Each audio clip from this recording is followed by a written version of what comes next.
Over the past year or so, I've seen many budget microphones come by me, like this, the Fine Amplitank Tank 3, which retails for less than $100. We even reviewed a few for the channel. But what surprises me is how good they are for their price, and I think that has a big impact on the live streaming culture, Twitch, and on you as a streamer. My name is Barry, I'm a Twitch partner that has been streaming for 3 years, but when I dabbled for a few months back in 2017, I had to buy my first microphone setup. And oh boy, has everything changed. Before we start, I want to thank Fine for providing this microphone, the Amplitank Tank 3, completely free of charge. While they are not sponsoring this video, I will be using this microphone throughout as an example of the quality USB mics provide nowadays. And of course, they do not get to see this video before you, and any opinions during this video are my own. Back when I started in 2017, there was no such thing as a decent USB microphone. The only USB microphones that existed were those lanky ones that you got for a tenner at the local IT shop. But those were worse than a tin can telephone. If you really wanted anything better than a headset microphone,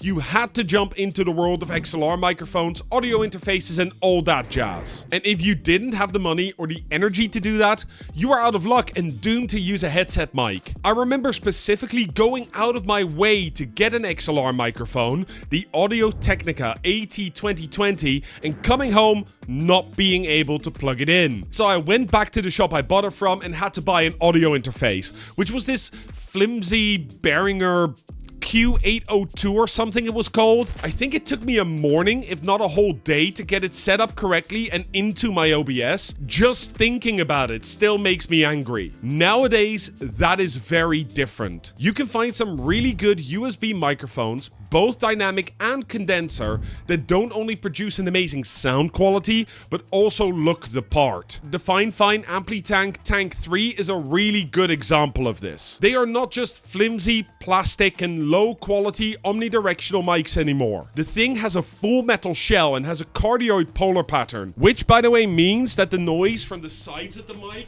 and the back of the mic are far less loud and audible than those from the front. And this is probably the best one I've gotten my hands on so far in that regard. I really had to slam my keys just for it to start picking them up in the background while I speak. Plus, the built-in filters in OBS have also become a lot better, so we can deal with minor issues so much easier. One of the biggest issues that I always tripped over when recommending USB mics under $100 to people was upgradability. It used to be that you either had a USB mic or an XLR mic, but over the past 2 years or so, we have seen many microphones that have come out with a USB and an XLR connection.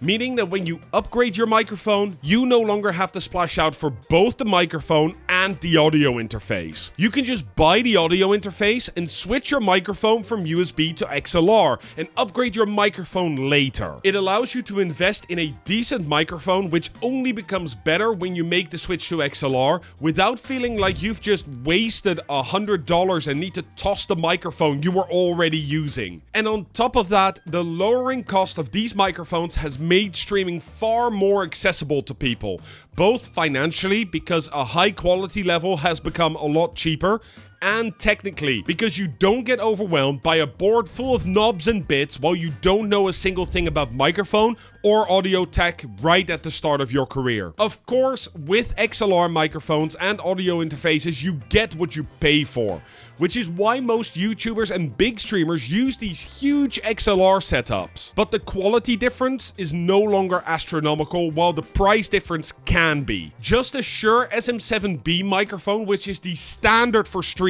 nowadays, is $400, and let alone the audio interface to power it. While we nowadays expect some good solid features from the microphones that we buy, there is one thing that these budget USB mics don't provide, and the Fine Tank 3 is no different. But that doesn't mean it is featureless. It has a tactile mute button right at the top of the microphone with an LED indicator to make sure you're never accidentally muted, and 2 buttons on the side. The first one controls the gain on your microphone, while the second one controls the volume of your headset, because there is a third slot here at the back designed for your headset for on-device monitoring. That is not to say that the Fine Amplitank Tank 3 is perfect though. The one thing we've come to expect from USB microphones these days is a software suite that allows you to add filters, monitor your audio, or even split your audio into multiple outputs. And that is something this microphone does not have. On top of that, the microphone does sound a bit muddy,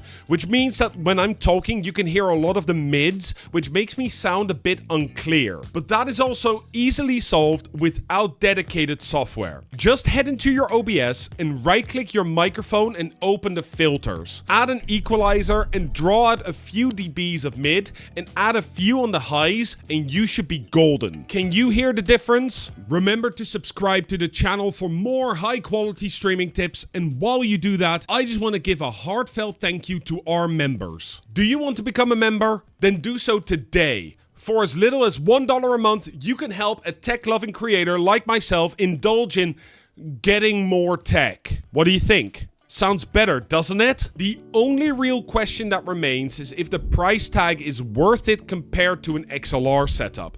And I would say that it is. A good dynamic USB microphone like this will set you back $80, while a full-fledged XLR setup starts with a $100 to $150 mic. Think, for example, the Rode Pod mic or the Elgato Wave mic.